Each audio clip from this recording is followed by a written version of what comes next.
Most underrated wrestler of all time, says Leaf King, and he says, what is your recollection of the match you had with Sabu on WCW Nitro?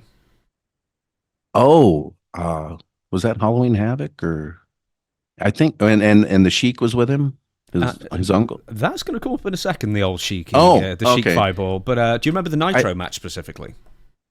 Not really. Okay, well, Oh, vaguely, vaguely. Yes, yes, yes. And it's funny when I watch back, it was like, well, a lot of it didn't make any sense. We were just doing moves for the sake of doing moves. But when I do seminars and stuff, I'll even say when I go back and look at certain matches, sometimes like some of them with RVD, I go, man, those matches could have been so much better. But I realized you can only work with what you know at the time. let's get to the Fireball.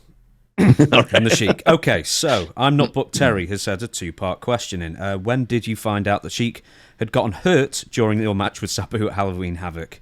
And I'll ask the second one afterwards. But so I vaguely remember this, but you're gonna have to sort of tee up the whole story for me. Oh, so we had a spot right at the beginning of the match where I think great, I'm trying to remember. It's Sabu is walking down the aisle. I'm already in the ring. Sheik is trailing behind him. And I don't know if I did a dive or something, or we started out on the floor, and then Sabu ended up doing the acai moonsault off the rope. And he didn't even tell Sheik about the spot.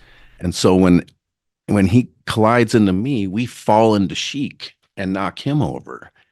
And I didn't know at the time. I don't think I knew until a day or two later. Sabu said, "Yeah, we broke his leg." So we finished the match with a broken leg.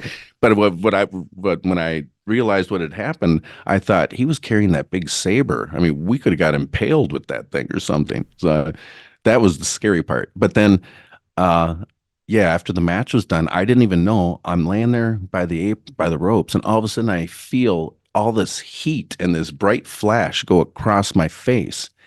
And at first I didn't realize what it was. Then finally I realized, oh, he threw a fireball.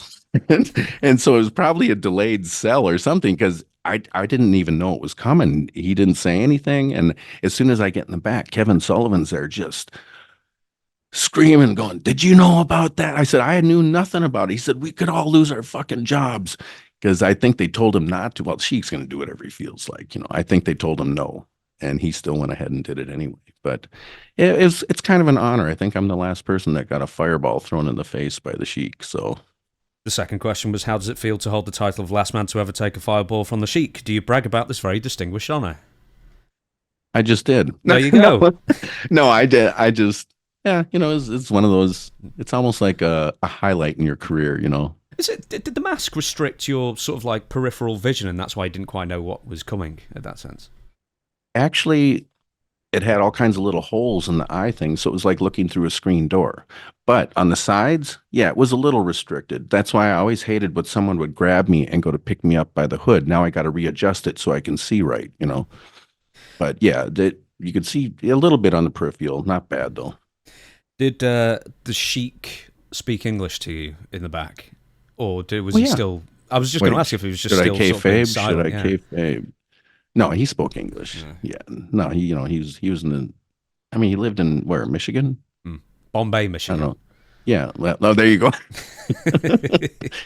And, he was big throughout history in the States, in the old St. Louis territory and stuff. So, The reason I ask you that is because apparently, obviously with fans and stuff, he would never break character. But I was wondering if ever around certain other people in the back that he wouldn't break character as well. But he was just dead, I guess.